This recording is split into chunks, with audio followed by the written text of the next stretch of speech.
अस्सलाम वालेकुम दोस्तों, मैं हूं हैदर अली और आप देख रहे हैं फिटनेस मीडिया।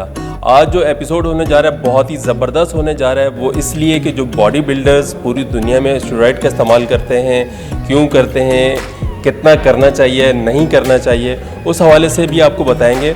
तो सबसे पहले मैं आपको एक साहब से इंट्रोड्यूस करवा रहा हूँ। तो मुझे ज़रा अपना नाम बताइएगा, अपना डिजिग्नेशन बताइएगा, अपने बारे में कुछ हमें थोड़ी इन्फॉर्मेशन दें। मेरा नाम डॉक्टर मोहम्मद नुमान है और मैं गेट्स फार्मा के अंदर एज अ मेडिकल एडवाइज़र काम कर रहा हूँ पिछले तकरीबन 3 साल से। और बेसिकली जो आज का हमारा सेशन था उसका मकसद ये था कि हम किसी तरीके से जो हमारे पाकिस्तान के बॉडी बिल्डर्स हैं जो कि पोटेंशियली हमें ग्लोबल या इंटरनेशनल लेवल के ऊपर भी रिप्रेजेंट कर सकते हैं, हम उन्हें किसी तरीके से अवेयरनेस दें रिगार्डिंग द थिंग्स जो कि वो करते हैं या किस तरीके से वो अपनी बॉडी को ज़्यादा बेहतर तरीके से नेचुरल तरीके से बिल्ड कर सकते हैं रेदर के किसी आर्टिफिशियल तरीके से उसे डेवलप करें। अच्छा, मुझे आप ये बताएं, आज जैसे आप डिस्कस भी कर रहे थे और आपकी अपनी इस हवाले से काफ़ी नॉलेज भी है, ज़ाहिर आप डॉक्टर हैं, तो ये जो स्टेरॉयड है इसको पूरी दुनिया में बॉडी बिल्डर इस्तेमाल करते हैं, तो लेकिन मानता कोई नहीं है। इसकी क्या रीज़न हो सकती है? आई थिंक जो सबसे बड़ा बिगेस्ट रीज़न है या चैलेंज है वो ये है कि ये इनका यूज़ जो है वो बेसिकली इलीगल होता है। सो इसकी एक्सेप्टेंस किसी के देना कि हाँ मैंने स्टेरॉयड यूज़ करके अपनी बॉडी डेवलप करी है, तो वो आई थिंक एक बहुत मुश्किल काम हो जाता है, बिकॉज बहुत सी चीज़ें फिर उसमें चैलेंज हो जाती हैं। और अनफॉर्चुनेटली ये बहुत फ्रिक्वेंटली यूज़ भी होता है, बिकॉज हर किसी की कोशिश होती है कि जितना क्विकर वो अपनी बॉडी बिल्ड कर सके टाइम से पहले उसको डेवलप कर ले, तो इस वजह से काफ़ी सारे लोग इसको यूज़ करते हैं। बट ऑब्वियसली एक आर्टिफिशियल चीज़ है, आपकी एक मैन मेड चीज़ है, एक नेचुरल चीज़ नहीं है, जिसकी वजह से इसके बॉडी के ऊपर बहुत से हार्म्स या साइड इफ़ेक्ट्स भी रिपोर्ट होते हैं। देखिए, जैसे कि आपने कहा कि ये इलीगल है, लेकिन बॉडी तो इसके बगैर बन ही नहीं सकती। तो जब ये बॉडी इस हिसाब से या इस लेवल पे बना के आते हैं, तो जो लोग इसे इलीगल कहते हैं तो वो उसको लीगल किस तरीके से कर लेते थे? देखें, लीगलाइज तो इसको नहीं किया जा सकता, बट थिंग इज़ के यहाँ पे हमें ये समझने की ज़रूरत है कि कोई भी चीज़ ज़रूरत से ज़्यादा इस्तेमाल करना जो है वो भी आर्टिफिशियल, वो आपके लिए नुकसानदेह हो सकती है।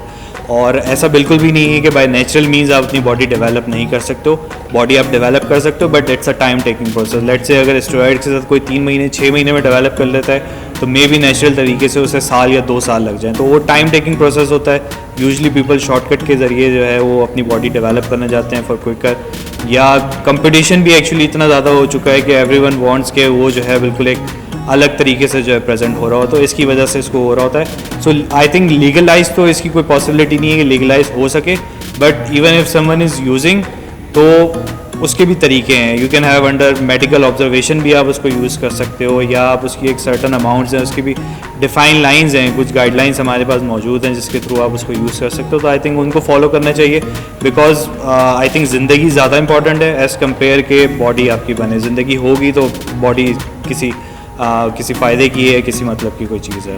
तो मतलब आप ये कह रहे हैं कि आप इसको मना नहीं करें कि इसको यूज़ ना करें, लेकिन की जा सकती है। डिपेंडिंग, देखिए जो स्टेरॉइड्स का बेसिकली ओरिजिनेशन हुआ था वो फॉर मेडिकल ट्रीटमेंट हुआ था। बहुत से ऐसे मैन रिलेटेड डिजीज़ हैं या कंडीशन हैं जिसके अंदर आपको बेसिकली स्टेरॉइड जो है वो प्रोवाइड करना पड़ता है बॉडी को, ताकि वो अपने फंक्शन को बूस्ट कर सके।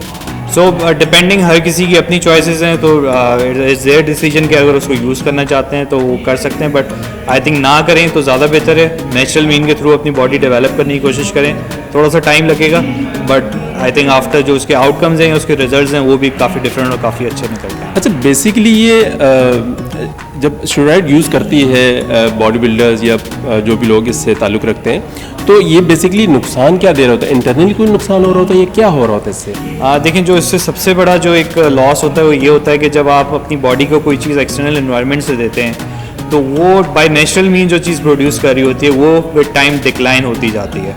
और जब आप वो आर्टिफिशियल चीज़ को बंद भी कर देते हैं, इवन इन दैट केस आपकी बॉडी जो है वो उस नेचुरल चीज़ की प्रोडक्शन उस लेवल पे नहीं ला पाती दोबारा कि वो आपकी रिक्वायरमेंट्स को पूरा कर सके। सो टेस्टोस्टेरोन एक ऐसी चीज़ है जो कि it's a man hormone actually. आदमी की जो खसूसियात हैं या जो उसके फीचर्स हैं जो उसको एक औरत से अलग करते हैं, ये सारे एक्चुअली टेस्टोस्टेरोन पे डिपेंड कर रहे होते हैं। तो अगर आपकी बॉडी के अंदर आपने स्टेरॉइड्स का कोर्स तो कर लिया, आपने बॉडी भी बना ली सारी चीज़ें, उसके बाद आपने स्टेरॉइड छोड़ दिए, बट आपकी बॉडी जो है वो टेस्टोस्टेरोन नहीं बना रही होगी, जिसकी वजह से आपके जो रिप्रोडक्टिव ऑर्गन्स हैं उनके ऊपर काफ़ी नेगेटिव इफेक्ट आ सकता है। वो विद टाइम डीजनरेट भी हो सकते हैं और उसके आउटकम्स जो हैं बहुत ज़्यादा वर्स होते हैं। इन मोस्ट केसेस जो है आपकी फर्टिलिटी जो है वो अफेक्ट होती है, या आपकी सेक्सुअल लाइफ भी जो है इससे अफेक्ट हो सकती है। मतलब अमूमन ये कहा जाता है कि यार मतलब जो टेस्टोस्टेरोन इस तरीके की चीज़ें जो यूज़ कर रहा होता है उसके अंदर अगर मेल है तो वो फीमेल हो सकता है, या फीमेल है तो उसके अंदर मेल वर्जन भी आ सकता है, क्या ये पॉसिबल है? बहुत लेटर फेजेस के अंदर बहुत ज़्यादा अगर आप स्टेरॉइड्स की ओवरडोजिंग कर रहे हैं, कुछ कर रहे हैं, आपकी बॉडी बिल्कुल ही टेस्टोस्टेरोन नहीं बना पा रही है, तो विद टाइम्स कुछ फीचर्स होते हैं, कुछ बॉडी में आपके चेंजेस ऐसे हो जाते हैं जो कि मोर ओवर फीमेल रिलेटेड होते हैं। सो एक सर्टन लिमिट से बहुत लेटर स्टेज के अंदर ये चीज़ आपको मिल सकती है।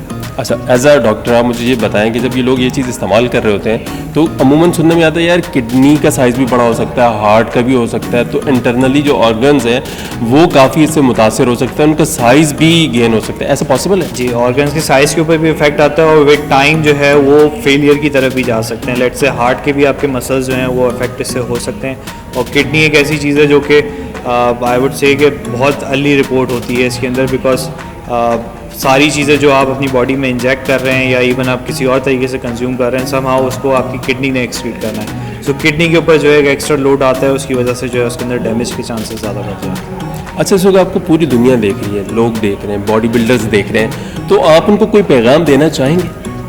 वेल, मेरा पैगाम तो यही होगा कि what you are doing it's a good thing, and बहुत अच्छा लगता है कि जब आप लोग इंटरनेशनल लेवल के ऊपर जाके पाकिस्तान को रिप्रेजेंट करते हैं, like any other sports. It's not कि क्रिकेट ही हमारे वहाँ बहुत ज़्यादा मशहूर है, सारी चीज़ें सब है। So whatever you doing उसके अंदर you need to consider this कि ज़्यादा इंपॉर्टेंट किस चीज़ की ज़्यादा इंपॉर्टेंस है। इट्स योर लाइफ है तो वो सारी चीज़ें हैं, वरना कुछ भी आप नहीं कर सकते हैं। So try to keep it natural, जितना आप नेचुरल रख सकें। There are alternates, there are things available जिससे थ्रू आप नेचुरली अपनी बॉडी को भी डेवलप कर सकते हो और उसको और एनहांस कर सकते हो। So go for natural means rather than artificial. बिल्कुल जी, डॉक्टर साहब ने बहुत ही ज़बरदस्त बात की है कि अगर आप नेचुरली बॉडी बनाएंगे तो वो लॉन्ग टर्म होगी, उससे आपको कोई नुकसान नहीं होगा। तो ये अब आपके ऊपर, अगर आप कंपटीशन खेलने जा रहे हैं तो जाहिर है फिर तो आपकी अपनी चॉइस है कि आप क्या यूज़ करना चाहते हैं। तो फिलहाल हमें इजाज़त दीजिए, मिलेंगे किसी नई जगह नए लोगों के साथ, तब तक के लिए अल्लाह हाफिज़।